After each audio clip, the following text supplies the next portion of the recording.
Bonjour à tous, Zada Sandro pour les vidéos sur la méthode de Gasquet. Ça fait longtemps que j'étais un peu absent sur YouTube, mais je suis de retour.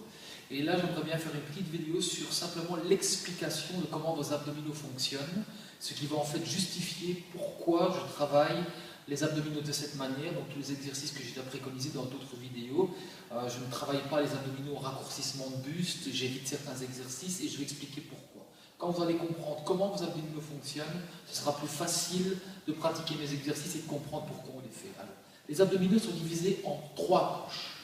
Une première couche profonde, qu'on ne voit pas, on appelle le transverse. Il part du dos, de cette partie-là, qu'on appelle les lombaires, et il fait tout le tour, comme ceci. Et il arrête devant là. Et là en dessous, qu'est-ce qu'il devient, ce muscle-là? Il devient une enveloppe derrière les plaquettes de chocolat. Okay? On appelle ça une aponévrose. C'est l'enveloppe postérieure. Donc, cette gaine, ici, quand elle se contracte, comme elle a des fibres horizontales, elle fait effet gaine, elle raccourcit, elle amincit, elle amoindrit le diamètre de la taille. Okay? Ça, c'est le transverse. Mais il a une particularité, ce transverse. C'est que tout en bas, dans cette partie qu'on appelle suspubienne, ce transverse-là n'est pas profond.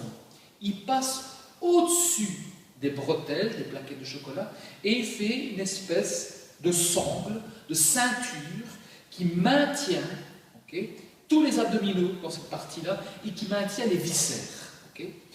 Et il empêche justement les viscères de venir pousser vers le bas sur le périnée. Mais ce transverse superficiel ne travaille que dans des conditions particulières, quand la posture est juste. Si vous êtes étiré, si vous avez les cuisses bien placées, le bassin bien placé, il est en tension, il travaille. Si vous vous placez mal, vous vous avachissez, vous faites des abdominaux en raccourcissement, il ne tient plus. Il ne sait plus être tendu. Donc qu'est-ce qui se passe? Tout pousse en avant et surtout le périnée subit des pressions. Donc chez les femmes, c'est très dangereux. Mais chez les hommes, il va y avoir d'autres répercussions, notamment au niveau des plis inguinaux, les hernies, et au niveau du tassement du dos, les hernies discales, parce que les pressions sont trop dirigées vers le bas. Deuxième couche d'abdos, ce sont les obliques. Ces obliques-là, ils sont au-dessus du transverse. Il y a des grands obliques qui sont là, comme ça, et les petits obliques qui sont là. Donc, si on les superpose, ils sont croisés. Ces obliques travaillent dans tous les mouvements de rotation, translation, inflexion et resserrage des côtes sur l'expiration. Ils participent aussi au raccourcissement du buste avec les plaquettes de chocolat, mais ce n'est pas comme ça qu'il faut les travailler. C'est leur mauvaise fonction. C'est une mauvaise alliance, on appelle ça. Quand les obliques s'unissent avec le grand droit pour faire des raccourcissements, mauvaise alliance. Quand vos obliques s'unissent avec le transverse pour expirer et serrer les côtes, c'est la bonne alliance. Donc vous pouvez les travailler dans tous ces mouvements-là, sauf les raccourcissements. Dernière couche, les plaquettes de chocolat. Alors, ces abdominaux-là sont constitués de fibres musculaires toniques, ce qui veut dire qu'elles ne sont pas faites pour le mouvement. À 82%, ces fibres musculaires sont toniques. Et le reste, c'est des fibres phasiques pour l'allongement et le raccourcissement. Alors que tous les sportifs, et en fitness, les travaillent beaucoup en raccourcissement. Vous dénaturez ce muscle, qui n'est pas fait pour se raccourcir à la base, mais qui est fait pour maintenir, avec les muscles du dos, une colonne stable. Comme les haubans qui maintiennent le mât d'un bateau. Vous vous penchez en avant, le dos doit rester droit. Vous vous redressez, le dos doit rester droit. Tous les mouvements, les squats, les fentes, la course à pied, votre dos doit être droit. Et vous les travaillez en sport en raccourcissement. Donc il n'y a jamais de transfert vers le geste sportif si vous raccourcissez. Pour qu'il y ait un transfert vers un geste sportif bien placé, vous devez faire du gainage.